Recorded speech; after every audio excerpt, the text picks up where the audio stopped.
Hello everyone, my name is Shiv Gupta और आप देख रहे हैं मेरे चैनल कैपिटल इंग्लिश में आपका स्वागत है। ट्रांसलेशन एक्सरसाइज 25 में आपका वेलकम है।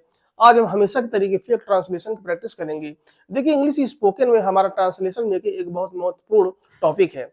अगर हम अच्छे से ट्रांसलेशन बनाना सीख जाते हैं और सभी स्ट्रक्चर को कायदे से फॉलो कर लेते हैं तो हम एक दूसरे से कम्युनिकेट कर पाते हैं, एक दूसरे से कन्वर्सेशन कर पाते हैं, जिससे हमारी इंग्लिश और इम्प्रूव होगी। ट्रांसलेशन के स्ट्रक्चर के साथ साथ हम अपने प्रैक्टिस को बढ़ाएंगे, जिससे हमारी जबान फ्लेक्सिबिलिटी आए और अच्छे से हमारी टंग उसमें फिट बैठ सके। ट्रांसलेशन बनाने का मकसद यही है कि जैसे कहते हैं हम कोई चीज सोचें, जैसे नेटिव इंग्लिश बोलते हैं, जो हमारी विदेशी लैंग्वेज इंग्लिश है, वो आजकल के मॉडर्न जमाने में इंग्लिश हमारे लिए बहुत महत्वपूर्ण है। तो इस वजह से हमारी इंग्लिश एक डेली लाइफ में बहुत इंपॉर्टेंट रोल अदा करती है। तो इस वजह से हम इंग्लिश को सीखते हैं हमारे हैबिट में। जब हम अपने हैबिट में रोज प्रैक्टिस करेंगे तो इंग्लिश हमारे जबान पर बैठने लगती है, जैसे कि हमारी मातृभाषा है। मातृभाषा हमारी ये है कि हम सुनते सुनते सीखते हैं, लेकिन इंग्लिश को हम सुनते सुनते नहीं सीख सकते, क्योंकि ये हमारा पर्यावरण और इन्वायरमेंट नहीं है। तो इसलिए इसके लिए हमें प्रैक्टिस जरूरी है, और प्रैक्टिस के साथ प्रैक्टिस करने से हमारी जबान उस टाइम को विजुअल हो जाती है और हम इंग्लिश बोल पाते हैं। तो चलिए स्टार्ट करते हैं बिना देरी किए हुए। देखिए, हमारा क्या है, ट्रांसलेशन जो हमारा सीखने का जो सबसे निंजा टेक्निक हमारी ये है कि जैसे हमारा पहला सिंपल हमने ले लिया। सिंपल का हमारा क्या होता है, प्रेजेंट सिंपल का हमारा होता है सब्जेक्ट V1 V5 प्लस हमारा क्या होता है, ऑब्जेक्ट होता है।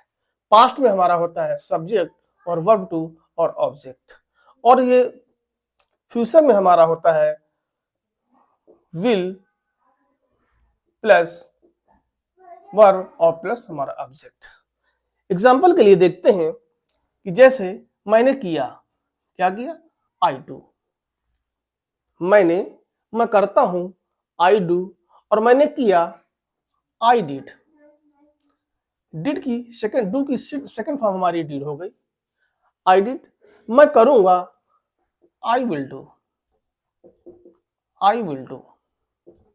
तो आपने देखा, मैं करता हूं, आई डू, और मैंने किया, आई डिड, और मैं करूंगा, आई विल डू। तो अब इसी तरह हम इसी सेंटेंस को बना सकते हैं। जैसे एक सब्जेक्ट होता है, मैं उससे मिलना चाहता हूं। क्या है, मैं उससे मिलना चाहता हूं। गौर से देखिएगा, लेकिन हमारा मैं उससे मिलना चाहता हूं, यह तात्पर्य है कि इसमें हम यस या यस का प्रयोग करेंगे। और यस या यस का प्रयोग किस तरह करते हैं, सब्जेक्ट के सिंगुलर प्रोनाउन के अनुसार हमारा ही सीट। और अगर मान लीजिए आई भी यूज है तो उसमें हम यस या यस का इस्तेमाल नहीं करते। इसके अलावा हम इंट्रोगेटिव और निगेटिव इंट्रोगेटिव में भी प्रयोग नहीं करते हैं यस या यस का। फिर उसमें हमारी वर्ब की बेस्ट फॉर्म लग जाती है। उदाहरण के तौर पर, जैसे चाहने के लिए हमारा यहाँ वांट लगता है, ठीक है, और हमारा वांट में जो हमारा लग जाएगा ताती प्रेजेंट इंडेफिनिट है, तो यस या यस लगता है। अगर वह उससे मिलना चाहता है तो वांट्स लगता है, लेकिन मैं उससे मिलना चाहता हूं तो केवल वांट लगेगा। तो क्या होगा इसका, I want to meet him.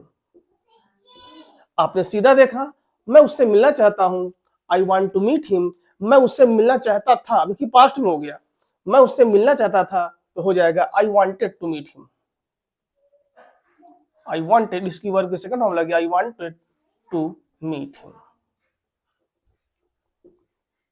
आपने देखा, मैं उससे मिलना चाहूंगा, I would like to meet him. देखिए, इसमें चाहूंगा में पूरा कॉन्सेप्ट बदल गया।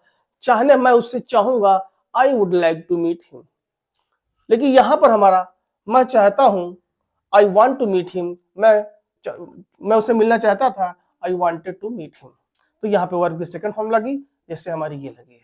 ये हमारा क्या हो गया, फ्यूचर का सिंपल हो गया।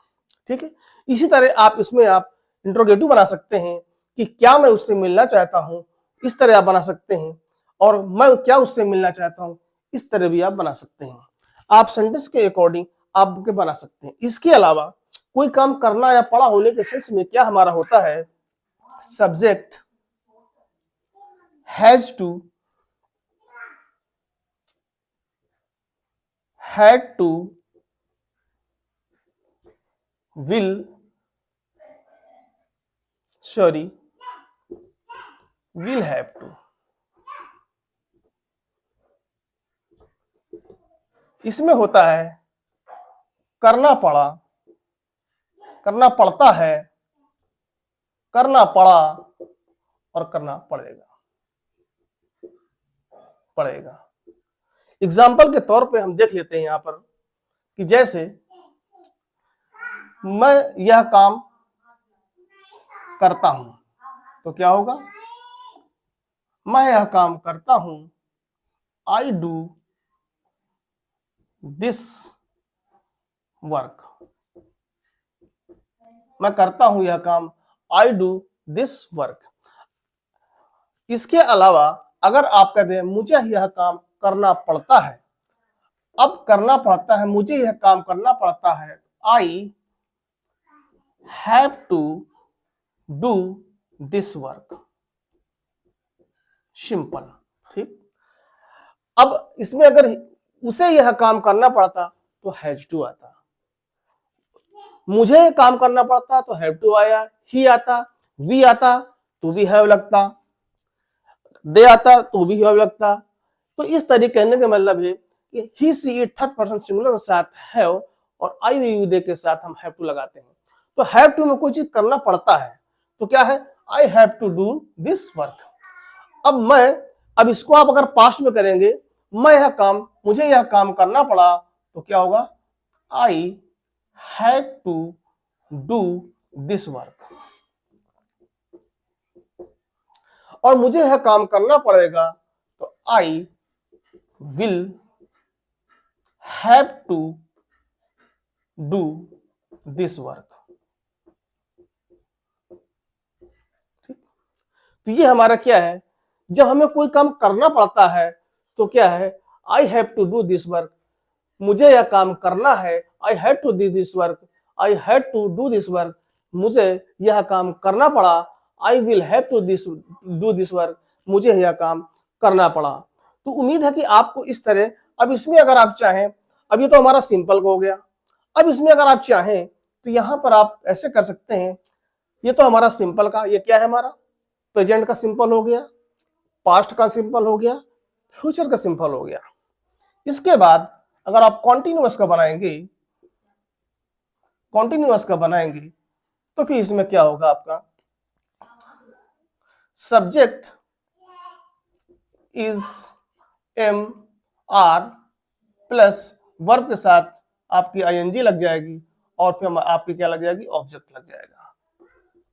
अगर इसमें आप पास्ट का बनाएंगे तो सब्जेक्ट लग जाएगा और वाज या वेयर लग जाएगा, इसके बाद आपका वर्ब के साथ आईएनजी लग जाएगी और फिर आपका क्या लग जाएगा, ऑब्जेक्ट लग जाएगा।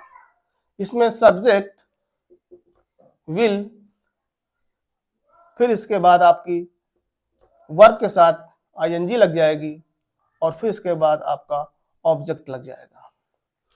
तो इसमें जैसे इसमें बन जाएगा, जैसे वह जा रहा है, वह जा रहा है, तो वह जा रहा है तो क्या है, ही इज गोइंग। अब इसको बढ़ाया जाए, अगर इस सेंटेंस को प्रीपोजिशन की साइड में, वह जाता जा रहा है, वह स्कूल जा रहा है, तो यहाँ पे आप टू लगा करके सेंटेंस को आगे बढ़ा लेते, I he is the going to school. ठीक, वह जा रहा था, अपना ये स्ट्रक्चर इस्तेमाल करेंगे तो क्या होगा, he was going to school. और वह जा रहा होगा तो he will be going to school. अगर आपको उसको इंटरगेटिव बनाना है तो क्या है, आपकी हेल्पिंग वर्ब आगे आ जाएगी, क्या वह स्कूल जा रहा है तो is he going to school.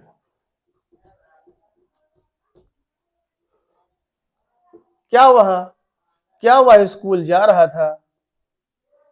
Was he going to school? लेकिन इसके साथ साथ इसमें क्वेश्चन मार्क लगाना बहुत जरूरी है, नहीं सेंटेंस रॉन्ग माना जाएगा। पास्ट का बनाना है, कॉन्टिन्यूअस आपका बनाना है, फ्यूचर का कॉन्टिन्यूअस बनाना है, तो क्या वह जा रहा होगा? Will he be going to school? तो देखो हमारी इंट्रोगेटिव बन गए। अब इसमें अगर आपका आई होता तो क्या होता? आई के साथ एम लग जाता, I am going to school, इसमें फिर लग जाता ही, फिर उसमें लग जाता आपका। इसी तरह आई के साथ आप इस बना सकते हैं। अगर इसमें आई के साथ वर लग जाता, दे के साथ वर लगता, तब इसमें वाज की जगह वर लगता। ठीक है, सेम कॉन्सेप्ट है। ही सी थर्ड पर्सन के साथ आप इज़मार लगाएंगे और उसके अलावा आप इज एम आई के साथ एम लगाएंगे, इसके अलावा आप आर लगाएंगे, इस तरह बनाएंगे, आर लगाएंगे।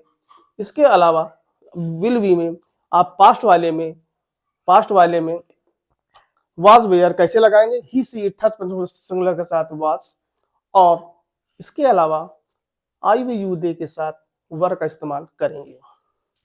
तो हमारा ये ट्रांसलेशन कंप्लीट हुआ। एक कॉन्सेप्ट होता है, जैसे मैं स्कूल जाया करता था, I use to go to school. इसमें स्ट्रक्चर क्या है कि जैसे आपका आ गया subject plus use to, subject plus use to और प्लस उसके बाद वर्ब लगती है, फिर ऑब्जेक्ट लगता है। यूज टू वहां इस्तेमाल होता है जहां पे किसी पास्ट के हैबिट को दिखाया जाता है। जैसे I use to go to school, मैं स्कूल जाया करता था। He use to go to school, वह स्कूल जाया करता था। मैं स्कूल जाया करता था, वह मेरे साथ रहा करता था। इस तरह करके जितने भी हमारे हैबिट में शामिल हैं, मैं पढ़ाई किया करता था, I use to study, I use to study. ठीक है, तो इस तरीके हमारे क्या है, पास्ट में हैबिट के लिए दिखलाते हैं। तो ट्रांसलेशन को आप इस तरह बना सकते हैं कि जैसे कि मैं क्या करूंगा, तो सीधे से क्या है, आई विल डू, सीधा हो गया। मैं क्या करूंगा, मैं क्या करूंगा, तो मैं क्या करूंगा पहले आ जाएगा था, व्हाट विल आई डू, मैं क्या करूंगा, व्हाट विल आई डू, मैं क्या करूंगा, व्हाट विल आई डू। तो इस तरीके से हमारे ट्रांसलेशन बनते जाएंगे। मैं क्या करूंगा, वह क्या करेगा, ये व्हाट आ जाएगा आपका, व्हाट, इसकी जो हमारा आ जाएगा विल आ जाएगा, फिर हमारा ही आ जाएगा, ये आ जाएगा, वह क्या करेगा, व्हाट विल ही डू, वह क्या करेगा। तो इस तरीके से आप इंग्लिश को बहुत बेहतर तरीके से सेंटेंस मेकिंग की सहायता से इसकी प्रैक्टिस करते जाइएगा, आपकी इंग्लिश बेहद इंप्रूव होगी। हमने देखा कि सिंपल में क्या देखा, सब्जेक्ट V1 के साथ ऑब्जेक्ट, और पास्ट में सब्जेक्ट V2 ऑब्जेक्ट, और फिर सब्जेक्ट विल वर्ब और फिर ऑब्जेक्ट। इसके बाद हमने पढ़ा कि कोई चीज करना पड़ता है तो उसके लिए हमें क्या है, have to, had to, will have to. Use to को भी हमने देखा, कॉन्टिन्यूअस का भी देखा। तो यहाँ पे हमने देख लिया प्रेजेंट का कॉन्टिन्यूअस, पास्ट का कॉन्टिन्यूअस, फ्यूचर का कॉन्टिन्यूअस। तो उम्मीद है आपको ये वीडियो अच्छा लगा होगा। अगर वीडियो अच्छा लगा हो तो प्लीज लाइक करें, सब्सक्राइब करें, ताकि आने वाली वीडियो की इन्फॉर्मेशन आप तक मिल सके।